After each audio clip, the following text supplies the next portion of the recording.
اعوذ باللہ من الشیطان الرجیم بسم اللہ الرحمن الرحیم۔ اسلامی قصے دیکھنے اور سننے والے تمام دوستوں کو میرا سلام۔ آج ہم ذکر کریں گے جناب محمد اور ابراہیم کا، جو جناب مسلم بن عقیل کے شہزادگان تھے اور لاہور والی بی بی پاک دامن کے بیٹے تھے، جنہیں فرات پر شہید کر دیا گیا۔ کوفہ میں ابن زیاد مالون کا دربار آراستہ تھا، جس میں کوفہ کے روسا اور قبائل کے سردار جمع تھے اور شراب کی محفل گرم تھی۔ اچانک ملعون کا ایک غلام اندر داخل ہوا اور ابن زیاد ملعون کے سامنے آ کر چپ چاپ کھڑا ہو گیا۔ کافی دیر کے بعد ابن زیاد ملعون کی اس غلام پر نگاہ پڑی تو چہرے پر ناگواری کے اثرات ظاہر ہوئے۔ پیشانی پر نماز کی محراب کی سیاہی مقدر کی سیاہی بن کر چمکی۔ پوچھا کیوں آئے ہو؟ غلام نے جواب دیا کہ بہر ایک عرابی آیا ہوا ہے اور وہ کہتا ہے کہ میں کوفہ کے امیر ابن زیاد ملعون سے ملنا چاہتا ہوں۔ ابن زیاد ملعون نے پوچھا وہ کس حلیے بشرے کا آدمی ہے؟ کیا کوئی سردار ہے؟ غلام نے جواب دیا کہ وہ ایک دیہاتی ہے، لمبا قد ہے اور کرخت چہرہ ہے۔ ملعون نے پوچھا کہ وہ کون ہے اور کہاں سے ہے؟ غلام نے کہا میں نے پوچھا ہے، وہ کہتا ہے کہ میں نواح کوفہ میں فرات کے مضافاتی دیہات کا رہنے والا ہوں۔ وہ کیا کام کرتا ہے؟ غلام نے جواب دیا اس کا پیشہ کھیتی باڑی ہے، مگر اس سال بارش کی کمی کی وجہ سے اور موسمی حالات کی خرابی کی وجہ سے اس کی فصل تباہ ہو چکی ہے۔ ابن زیاد ملعون نے کہا کہ اسے بیت المال میں سے کچھ دے کر رخصت کر دو۔ غلام نے کہا کہ وہ شخص کہتا ہے کہ میں امیر کوفہ کے لیے ایک تحفہ لایا ہوں۔ ملعون نے پوچھا وہ کیا ہے؟ سر جھکا کر غلام نے جواب دیا معلوم نہیں کیا لایا ہے، اتنا بتا رہا ہے کہ بورے میں ایک ایسی چیز لایا ہوں جسے فرعون کوفہ دیکھ کر بہت خوش ہوگا، شاید اتنا خوش ہو کہ مجھے اپنی فوج میں کسی اعلیٰ عہدے پر فیض کر دے۔ ملعون نے حکم دیا کہ اسے فوراً بلاؤ۔ غلام جلدی سے باہر گیا اور تھوڑی دیر کے بعد ایک کرخت شکل کے دیہاتی کو ساتھ لیے اندر داخل ہوا، جس کے ہاتھ میں بکرے کی اون کا بنا ہوا ایک توبرا تھا۔ اس نے آگے بڑھ کر سلام کیا۔ ابن زیاد ملعون نے سوال کیا من ان، تم کون ہو؟ اس نے جواب دیا میں فرات کے کنارے رہنے والا ایک کسان ہوں۔ ملعون نے پوچھا میرے لیے کیا تحفہ لائے ہو؟ اس نے جواب دیا بہت قیمتی 2 لال ہے۔ ملعون نے کہا میں سمجھا نہیں ہوں، ذرا کھل کر بتاؤ۔ اس شقی القلب نے توبرا سامنے رکھ دیا اور کہا کہ خود کھول کر دیکھ لو اور پھر اس کی قیمت لگاؤ۔ فرعون کوفہ نے توبرا کھولا تو اس میں سے 2 معصوم شہزادوں کے سر برآمد ہوئے، مگر حالت بہت عجیب تھی۔ چہروں پر خشک لہو کی تہ جمی ہوئی تھی، سنہری زلفوں میں خون آلود خاک بھری ہوئی تھی۔ ملعون نے پوچھا او بدبخت، کس ماں کی گود اجاڑ کر لائے ہو؟ حارث ملعون نے کہا خود پہچانو۔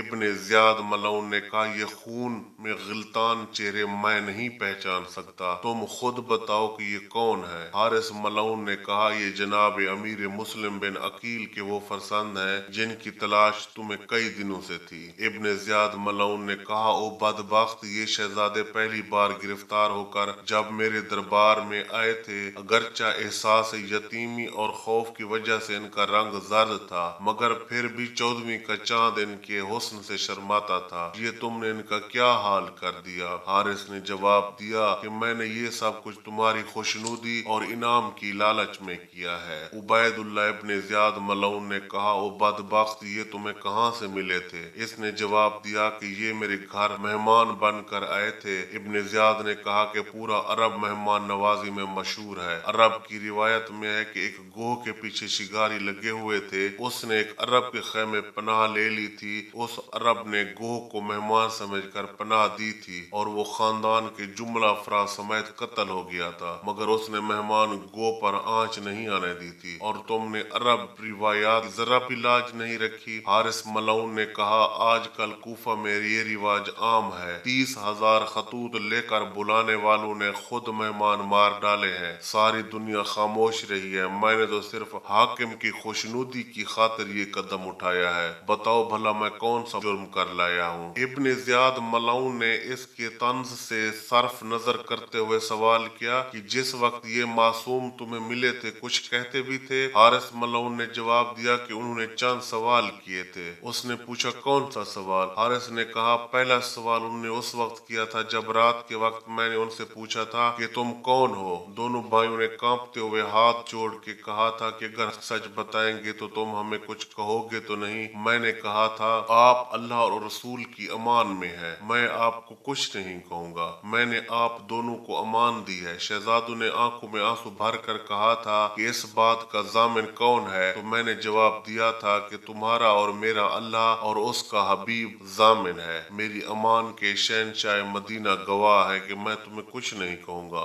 दोनों भाइयों ने मिलकर जवाब दिया था कि हम तुम्हारे नबी की इतरत हैं और हम जनाब अमीर अल मुस्लिम के यतीम हैं। इब्न ज़ियाद मलऊन ने कहा फिर तुमने क्या किया था? हारिस मलऊन ने जवाब दिया कि मैंने बड़े भाई को ऐसा तोहफा पेश किया कि वो जमीन बोस हो गए। इब्न ज़ियाद मलऊन फौरन बोला कि अरब की एक रिवायत ये भी है कि जिसे अमान दे दी जाए फिर खुद चाहे मौत को गले लगाना पड़े मगर मेहमान का बाल भी बीका नहीं होने देते। हारिस ने जवाब दिया कि कूफा में ये रिवाज अब खत्म हो चुका है। जब यहाँ एक मजलूम को मोहम्मद बिन अशद ने अमान दी थी तो फिर उसका लिहाज ना करते उसे शहीद भी उसी ने करवाया था और ये रिवाज भी आप लोगों का अपना तोड़ा हुआ है। इब्न ज़ियाद मलऊन ने कहा कि इसके बाद उन्होंने कोई बात की या नहीं? हारिस मलऊन ने जवाब दिया कि छोटे शहजादे ने कप कपाते हुए होठों से ये फिक्रा कहा था, ऐ शेख हमारे बचपन और यतीमी पर रहम कर। इब्न ज़ियाद मलऊन ने पूछा फिर तुमने क्या जवाब दिया था?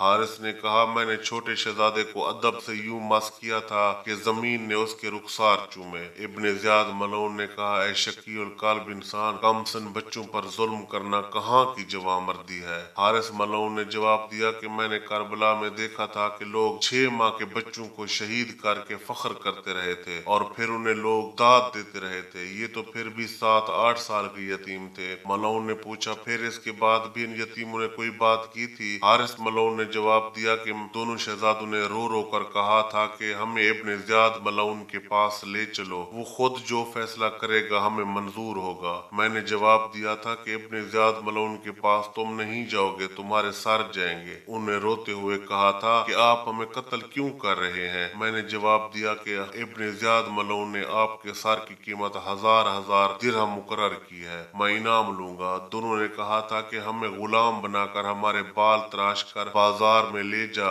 कर फिरोख्त कर दो, जनाब यूसुफ से हमारी कीमत कम न लगेगी। इब्न ज़ियाद अगरचे दुश्मन था रो पड़ा, फिर कहा अगर तुम इन दोनों को जिंदा मेरे पास ले आते तो मैं तुम्हें 10,000 दिनार देता, काश तुम इन यतीमों को शहीद ना करते। हारिस मलऊन ने कहा कि अगर मैं इन्हें जिंदा ले आता तो कूफा के लोग इन्हें मुझसे छीन लेते और तुमसे इनाम ले लेते और मैं इनाम से महरूम रह जाता। इब्न ज़ियाद मलऊन ने कहा मैं यजीद को इन बच्चों के बारे में खत लेकर आगाह कर चुका हूँ, अगर उसने बच्चों को जिंदा तलब किया तो मैं उसे क्या जवाब दूंगा? हारिस मलऊन कहता है कि तुम इनके सर रवाना कर देना, पहले भी तो शहीदों के सर गए हैं, जैसे उनकी बाज परस नहीं हुई तो इनकी भी नहीं होगी। इब्न ज़ियाद मलऊन ने कहा कि मैंने सुना है कि अब यजीद मलऊन की राय काफी हद तक बदल चुकी है, इसलिए अगर सर भेजना पड़ा तो फिर तुम्हारा भेजूंगा। इसके बाद इब्न ज़ियाद मलऊन ने कहा कि अच्छा ये बताओ कि फिर क्या हुआ था? हारिस मलऊन ने कहा शहजादों ने आखिरी ख्वाहिश की थी कि हमें 2 रकात नमाज पढ़ने की मोहलत दे दो। इब्न ज़ियाद मलऊन ने कहा कि फिर क्या हुआ? इस मलऊन ने कहा मैंने नमाज की इजाजत दे दी थी। नमाज के बाद दोनों भाइयों ने आसमान की तरफ मुंह करके रो रो कर ये दुआ की थी,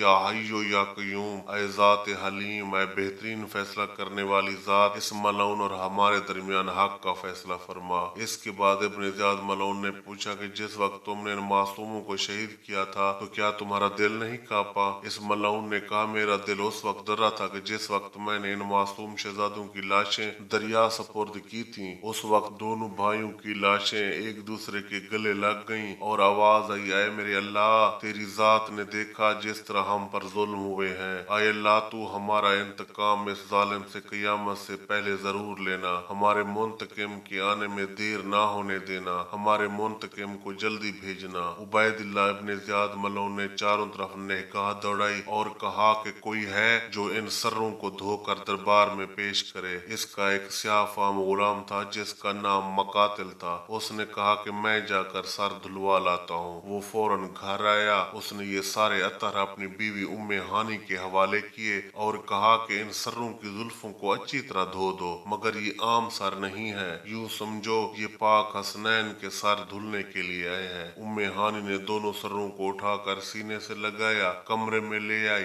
एक ताश्त में पानी भरा और बहुत ही एहतियात के साथ वो सुनहरी जुल्फें धोने लग गईं। सुनहरी जुल्फों से खाक व खून साफ भी कर रही थी और रो कर भी कह रही थी, किस माँ की गोद आबाद करके आए हो, जिन माओं के ऐसे लाल जुदा हो जाएं वो मैं तो जीते जी मर जाती हैं। खुदा जाने आपकी माँ जिंदा भी है या नहीं, शायद आप जनाब मुस्लिम की पाक जोड़ी हो और उस माँ के लाल हो जो कि कूफा की गलियों में एक एक से पूछती रही थी कि ऐ कूफा वालो, मेरी जोड़ी कूफा की इन्हीं गलियों में कहीं गुम हो गई है, किसी को पता है? वो अपने बाबा पाक के साथ आए थे, रब जाने मेरे यतीम बच्चे कैसे वक्त गुजार रहे होंगे, मैंने तो उन्हें कभी तन्हा मस्जिद तक भी नहीं जाने दिया था, अब अनजान देश में जाने मेरे लाल कैसे खाक की जीनत होंगे, खुदा जाने कहाँ कहाँ की ठोकरें खा रहे होंगे। वो तो मासूम बच्चे थे और उन्हें तो किसी से रास्ता पूछना भी नहीं आता था।